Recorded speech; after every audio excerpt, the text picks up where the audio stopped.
محمد وعلى آل محمد كما صليت على إبراهيم وعلى آل إبراهيم إنك حميد مجيد. اللهم بارك على محمد وعلى آل محمد كما باركت على إبراهيم وعلى آل إبراهيم إنك حميد مجيد. يا أيها الذين آمنوا اتقوا الله حق تقاته ولا تموتن إلا وأنتم مسلمون. يا أيها الناس اتقوا ربكم الذي خلقكم من نفس واحدة وخلق منها زوجها وبث منهما رجالا كثيرا ونساء واتقوا الله الذي تساءلون به والأرحام إن الله كان عليكم رقيبا. يا أيها الذين آمنوا اتقوا الله وقولوا قولا سديدا يصلح لكم أعمالكم ويغفر لكم ذنوبكم ومن يطع الله ورسوله فقد فاز فوزا عظيما. أما بعد فإن خير الحديث كتاب الله وخير الهدي هدي محمد صلى الله عليه وسلم وشر الأمور محدثاتها وكل محدثة بدعة وكل بدعة ضلالة وكل ضلالة في النار. أما بعد فأعوذ بالله من الشيطان الرجيم.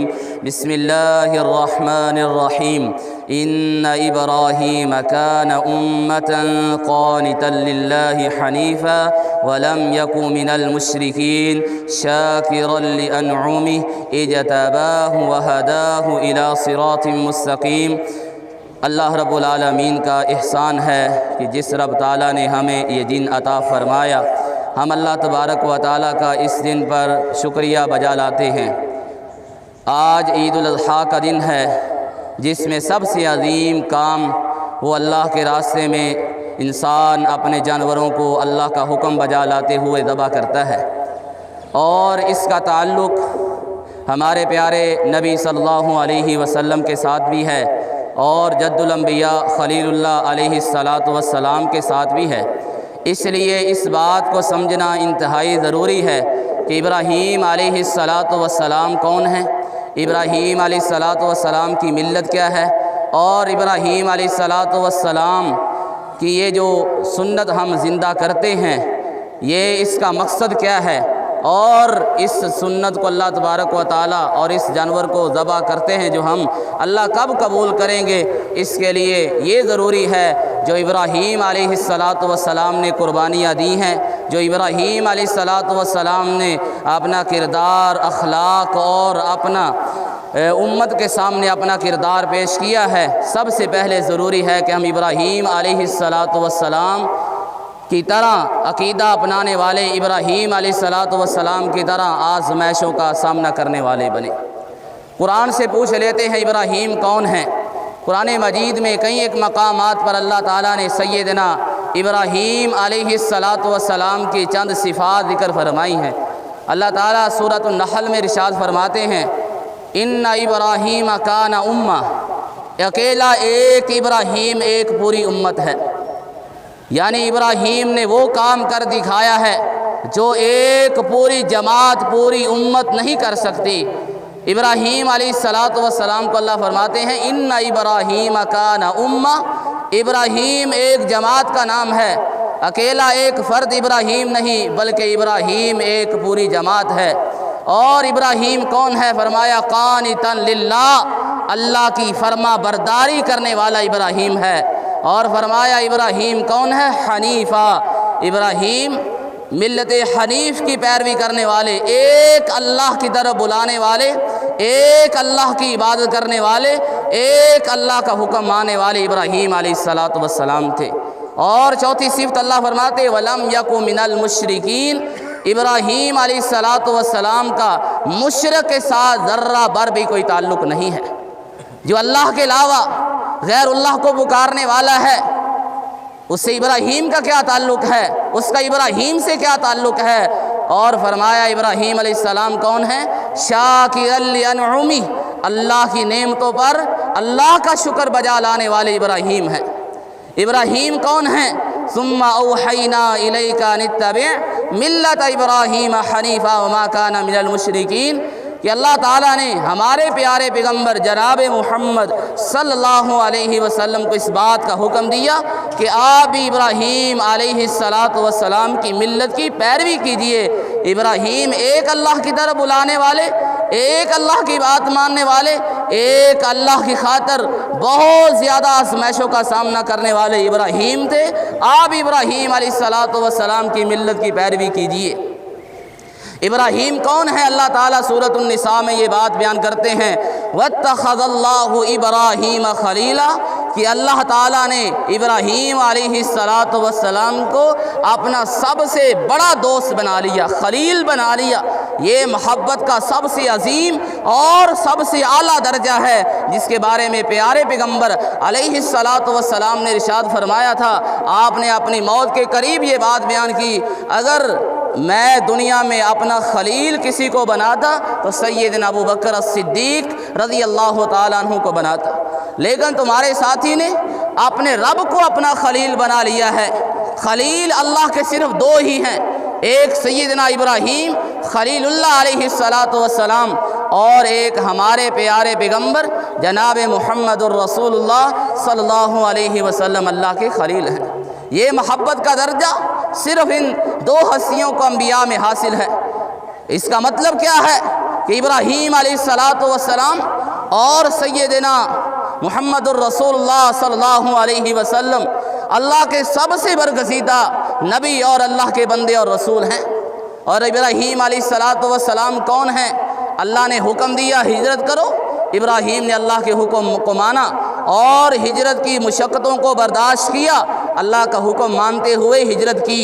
اللہ نے حکم دیا کہ اپنے بچے کو اور اپنی بیوی کو جنگل بیابان میں چھوڑ کر آ جاؤ۔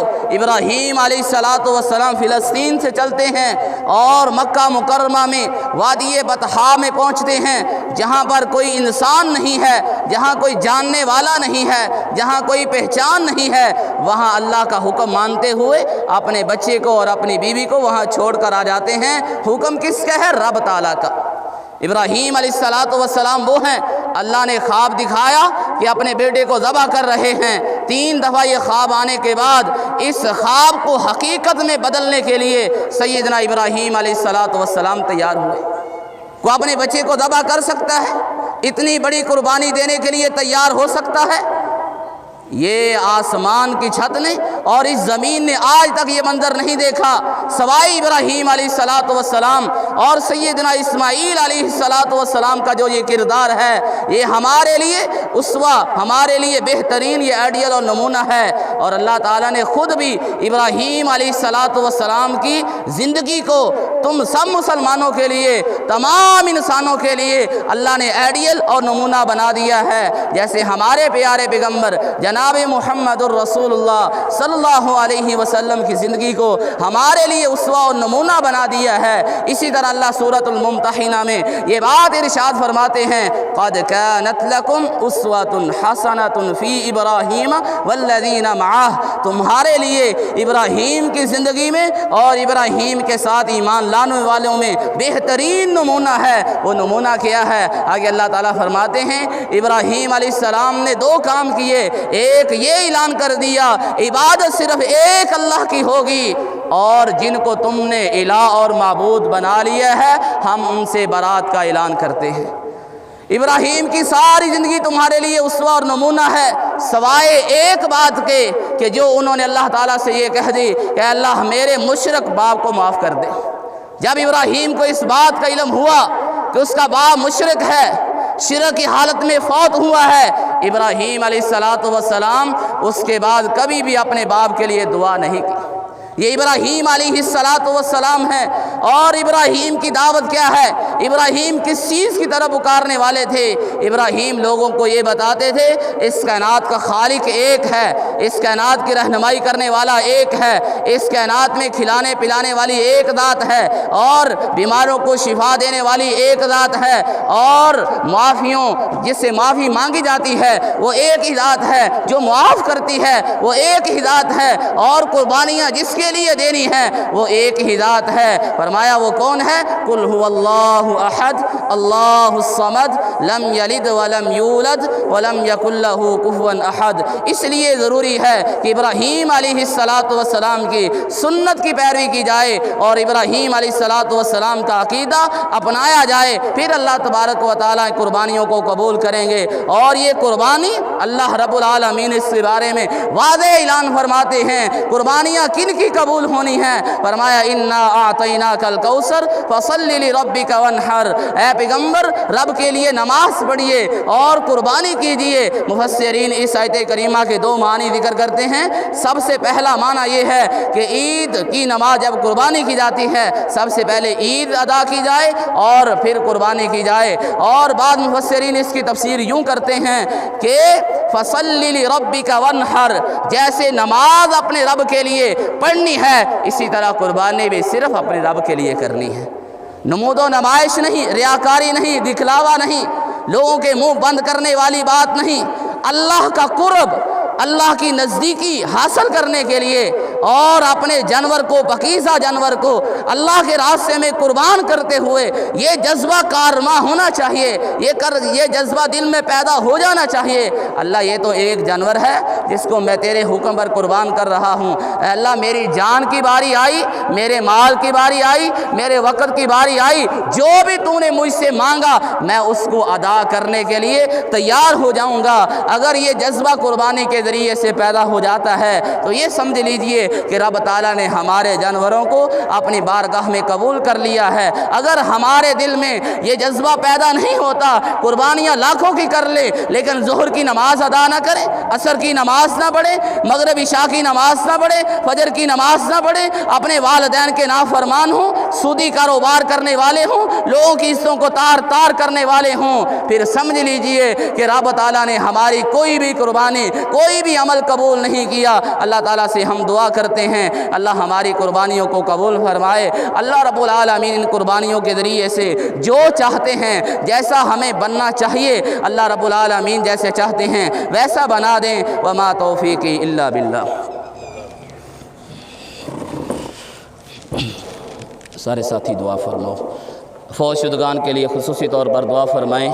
گزشتہ عید میں ہمارے درمیان بابا جی عبداللہ موجود تھے، آج وہ نہیں ہیں، ان کے لیے خصوصی طور پر دعا فرمائیں۔ دیگر مسجد کے کتنے نمازی جو پچھلی عید پر موجود تھے اب ہم میں نہیں رہے، اور اسی طرح کسی کے والدین، کسی کی والدہ، کسی کے والد فوت ہوئے، ان کے لیے خصوصی دعا فرما دیں۔ یا رب لک الحمد کما ینبغی لجلال وجہک ولعظیم سلطانک، یا رب لک الحمد کما ینبغی لجلال وجہک ولعظیم سلطانک۔ اللہم صلی علی محمد وعلی آل محمد کما صلیت علی ابراہیم وعلی آل ابراہیم انک حمید مجید۔ اللہم بارک علی محمد وعلی آل محمد کما بارکت علی ابراہیم وعلی آل ابراہیم انک حمید مجید۔ اللہم اشف مرضانا ومرضى المسلمین، اللہم اشفنا شفاء کاملا عاجلا، اذهب البأس رب الناس واشف انت الشافی، لا شفاء الا شفاؤک شفاء لا یغادر سقما۔ اللہم ارحم على حالنا ولا تنظر الى سوء اعمالنا، اللہم وفقنا بما تحب وترضى۔ اے اللہ تو معاف فرمانے والا ہے، معاف فرما دے۔ اے اللہ تو رحم کرنے والا ہے، رحم فرما دے۔ اے اللہ تو فضل و کرم کرنے والا ہے، فضل و کرم فرما دے۔ اے اللہ ہمارے بیماروں کو شفا یاب فرما دے۔ اے اللہ ہمارے پریشان لوگوں کی پریشانیاں دور فرما دے، تنگ دستوں کی تنگ دستیاں دور فرما دے۔ اے اللہ مقروضوں کے قرضے ادا فرما دے۔ اے اللہ جو فوت ہو چکے اللہ معاف فرما دے۔ اے اللہ تو معاف فرمانے والا ہے، معاف فرما دے۔ اے اللہ ہمارے سبھی فوت شدگان کو معاف فرما دے۔ اے اللہ ہمارے بیماروں کو شفا یاب فرما دے۔ اے اللہ ہماری یہ قربانیاں کرنیاں اللہ اپنی بارگاہ الہی میں قبول فرما کے ذریعہ نجات بنا دے۔ اے اللہ ہمیں ابراہیم علیہ السلام کا عقیدہ عطا فرما دے۔ اے اللہ ان کی طرح قربانیاں ادا دینے والا بنا دے۔ اے اللہ آزمائشوں کا سامنا ہو تو اللہ رب العالمین ہمیں اس پر ثابت قدمی اختیار کرنے والا بنا دے۔ اے اللہ جو ساتھی نماز عید کو وقت پر ادا کرنے کے لیے تشریف لائے، اے اللہ ہم نے یہ سنتے نبی کی سنت کو زندہ کرنے کی کوشش کی، اے اللہ اپنی بارگاہ میں یہ ہمارا یہ عمل اللہ قبول فرما کے ذریعہ نجات بنا دے۔ ربنا تقبل منا منا إنك أنت السميع العليم وتب علينا إنك أنت التواب الرحيم وصلى الله على خير خلقه محمد وعلى آله وأصحابه أجمعين برحمتك يا أرحم الراحمين.